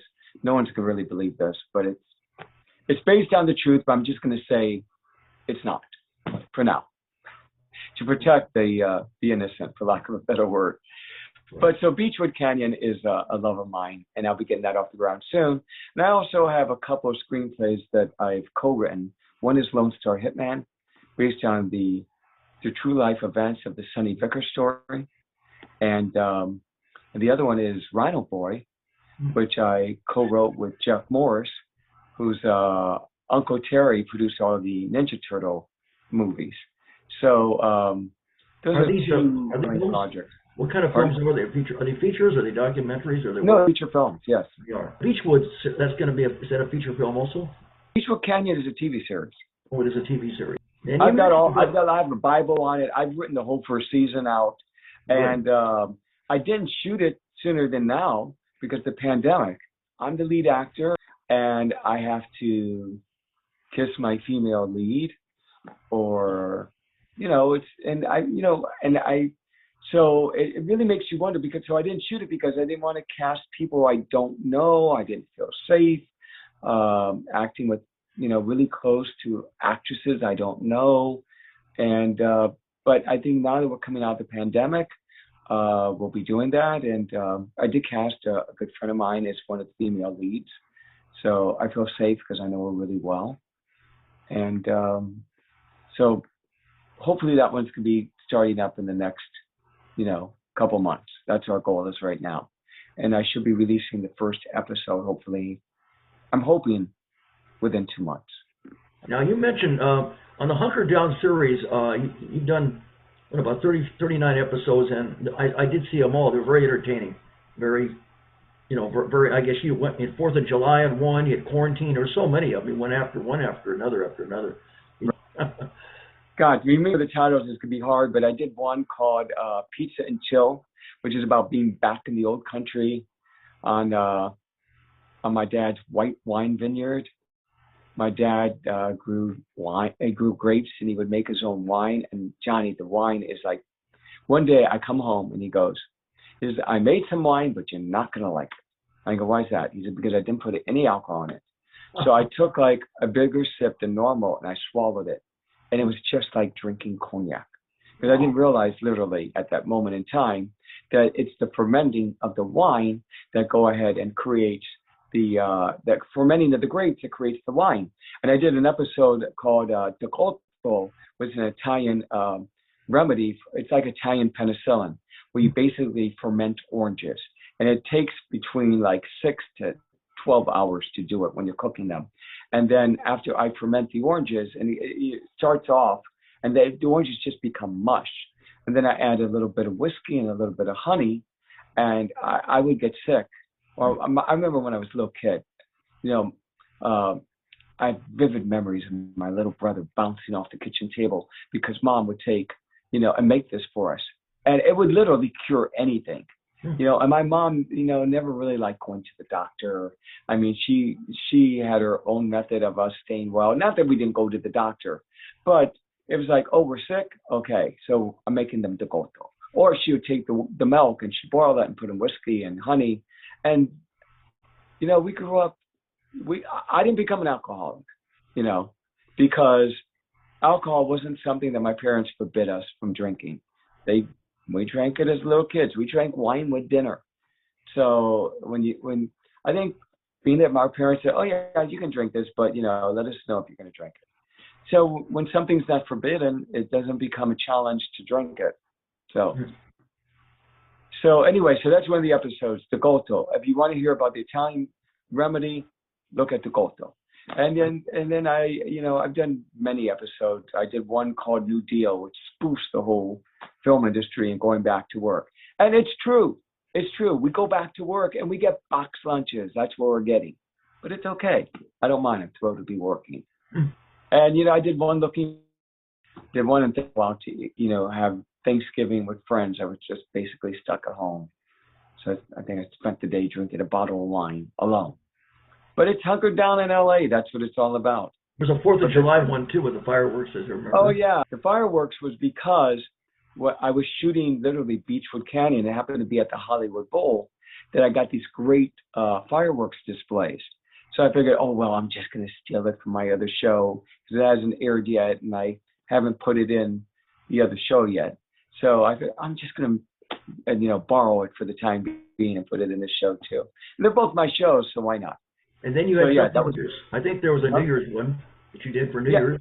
yeah, that one was Pizza and Chill, about being in the old country and getting the pizza from my cousin's famous Angelina's Italian Pizzeria, which happens to be in DeLand, Florida. So if you happen to be in Central Florida, it's like the best pizza ever is Wow. Emmanuel's Angelina's Pizzeria. You had one where you were dancing up and down. You were doing that. All kinds Oh of. yeah, I did that. I got that one finally when I was able to get my unemployment insurance. It took me 4 months to get unemployment insurance. The state decided I was an illegal alien. Oh. Couldn't figure out who I was. I sent in my identity. I sent all the documents they wanted. It took an act of Congress, literally, to get my unemployment insurance in the middle of the pandemic. There was something about quarantine. There was something else with quarantine. When I got back from the Christmas holidays, I had heard that we were going to have to quarantine when we got back to LA. I mean, I saw it. My friends told me, hey, you get back to town, you're going to have to quarantine. Yeah. So I get off the plane at LAX, and there's nothing about quarantine. So I said, am I supposed to quarantine? Am I not supposed to quarantine? I didn't know. But before I left, I bought enough food. So I get back home, and I literally spent like 14 days quarantining. So at the beginning of the show, you can see me go through 14 days of shirts, and then the episode starts. So that was called quarantine. Then there was something where you were doing some tongue exercises too. That was me doing singing exercises, It's like we all do singing exercises. We all do the burble. I don't know. Some of us do. Right. It's just like, and it's a spoof because I've taken pictures on the red carpet. I took pictures at last year's Academy Awards. So I was on the Academy Awards, or I would get into the gifting lounges, and I'd always say to different women, do something crazy, and they always stick their tongue out at me. So I did an episode of sticking my tongue out. And to me, it was the stupidest thing ever. I can't believe 1 week it was the trending video. And I did that in another video. I did it like in the season 2 opener of it. So I think I brought it up in that episode. That's entertaining. It is. Right. Yeah, I had a singing teacher myself who unfortunately passed. She was Italian. Her name was Rosemarie Cardinale. And she taught me the scales up and down. You got to sing from the diaphragm, of course, not from your throat. And we go up and down the different scales. And she's in my documentary. You were at my premiere. I remember you getting a voice lesson in a documentary. That was cool. She, well, it's too late now. Could have, should have, would have. But she did before she passed. She said to me she should have had. I used to go to her. It was a recital that she'd have for her students, and they were so talented they didn't have to use a microphone. They were singing musicals, were phenomenal. And although she invited me to go, I wasn't in the show. And she said I should have had you in it. Well, it was too late then. Well, you got your own show today, Johnny. I have my own show, exactly. I think so. You want to get up and do an Elvis impersonation, do a few karate kicks, and sing. Oh, yeah. I've got the karate. You want to see the karate kick? I can do it before we wrap. Oh, yeah, I can do it fast. You'd be kicking out my TV screen if you did it. Oh. I'm only kidding. Because you're so tight. I don't know. Oh, I'll do one. Like a few. All right, let's do it. Okay, we're just about, let me just pull this out of the way here. All right, let's go over here. Go over here, easier.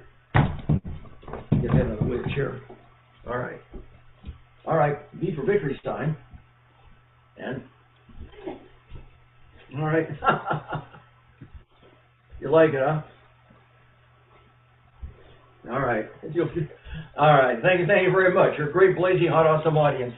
May the blaze be with you, Nunzio. Thank you for having me. What I want to say before we finish, not only has it been an honor and privilege, again, I've really enjoyed talking to you, Nunzio. You're a good friend, and you're very entertaining, very interesting, and inspiring. So thank you so much for being a guest on my show. I want to ask you one more thing. How can people find out more about you? If they want to, anybody wants to find out more about you, Nunzio Fazio, where can they go to? What sources? Oh, I don't know about sources. I guess there's always Google. I found out things on Google that I didn't know, but there's always the Internet Movie Database. But no, I don't know. Like you can find on Google things about Hunker Down in LA. It's on IMDb. I don't know. You could probably find stuff about me on Facebook. I'm pretty much an open book on Facebook, Instagram, on Twitter. So I let my public posts on Facebook be public, so anybody could see them. Now you have there's a production company. I understand. Was it Coldwater Canyon Entertainment? That's you, and that's in Sherman Oaks. Yeah. And you're independent then, right? You work for yourself. Is that correct? I work for myself unless the studio hires me, and I'm happy to work for anyone. But I make my films under Coldwater Canyon Entertainment. And it's basically a name that my editor, literally, I think my editor, Ed Marks, I love the guy. He was my first editor, and he came up with Coldwater Canyon Films on my very first film, Kimmer Avenue. And I just changed it to Coldwater Canyon Entertainment. So I thank him for it. And, yeah. Okay, well, Nunzio, like I say, it's been a pleasure. The time has really gone by fast. I've really enjoyed every minute of it. It's just been so much fun, so inspiring, so entertaining, and so much fun. I want to thank you once again, for being my special guest on the Amazing Original Johnny Blaze Show. And then I'm going to talk for all my fans and friends out there. Remember, always keep a smile on your face and a song in your heart. Happy trails. Thank you, Blaze out.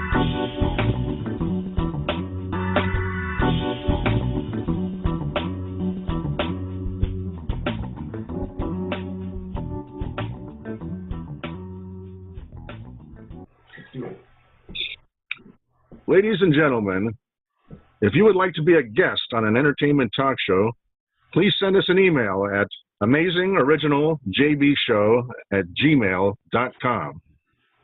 All our guests will receive a complimentary DVD of their appearance on the show. Ladies and gentlemen, the amazing original Johnny Blaze has just left the building. Good night, and God bless.